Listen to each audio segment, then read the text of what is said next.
Bonjour à tous, merci à tous ceux qui s'abonnent à la chaîne Pouce Bleu, ça fait plaisir.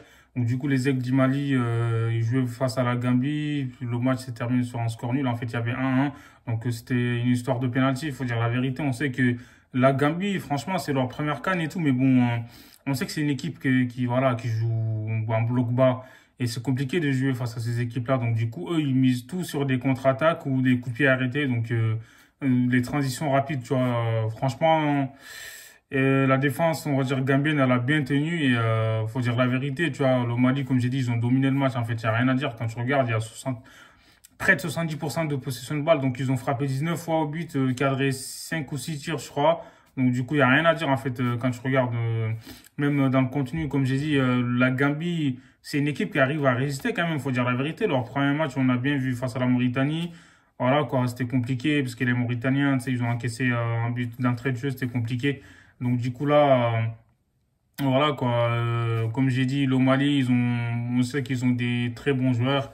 Voilà, les Traoré, ils ont encore été bons encore une fois. Adama Traoré, Amari Traoré, même voilà, Nos Traoré qui est rentré aussi, il a été bon. Bissouma, il a été bon. Il a fait, franchement, il a fait pas mal de frappes. Il a frappé deux, trois fois.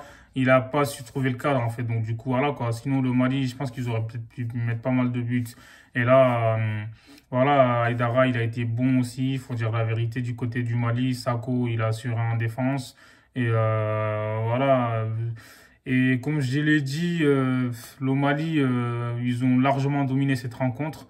Mais la Gambie, voilà quoi, c'est une équipe en fait, ils vont jamais, enfin ils lâchent jamais rien et ils craquent pas en fait. C'est une équipe, comme j'ai dit, laisse tomber, tu vois, voilà quoi.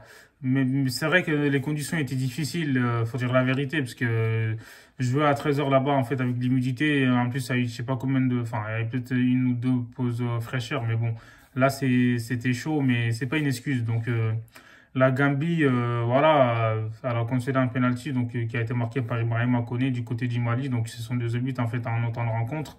Donc, voilà, quoi, le Mali a dominé et au final, ils ont fait match nul. Et pareil, il y a eu un penalty du côté, comment dire, enfin, pour la Gambie aussi, parce qu'il y avait vraiment main, faut dire la vérité, donc il y avait rien à dire. Donc voilà, la Gambie a eu un nul qui était inespéré au vu de ce qu'ils ont montré. Enfin, ils ont frappé 6 fois, mais bon, c'est vrai que Jallo, il a mis la barre et tout. Non, il a mis le poteau, Jallo. Et il y a aussi Barreau qui a mis la barre. Franchement, c'est un truc de ouf, en fait, tu vois.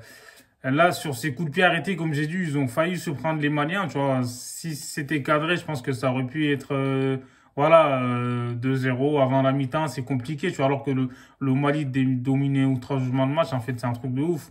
Donc, la Gambie, il va falloir compter sur cette équipe parce que l'entraîneur, j'ai l'impression, en fait, qu'il étudie bien ses adversaires. Donc, du coup, il voit leurs points forts et tout. Donc, il essaie de bloquer les joueurs qui sont forts en face, en fait. Et donc, du coup, les Maliens, ils ont eu du mal en fait à trouver des espaces. Enfin, la dernière passe et tout, tu vois, ils ont eu du mal.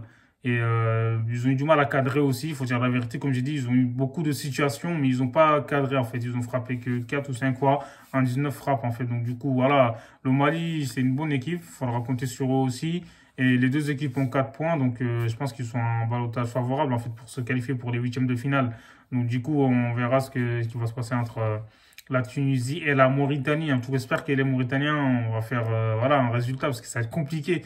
Et ça sera tout. Dites-moi ce que vous en pensez en commentaire et n'hésitez pas à vous abonner. Prenez soin de vous. Hasta luego, gang.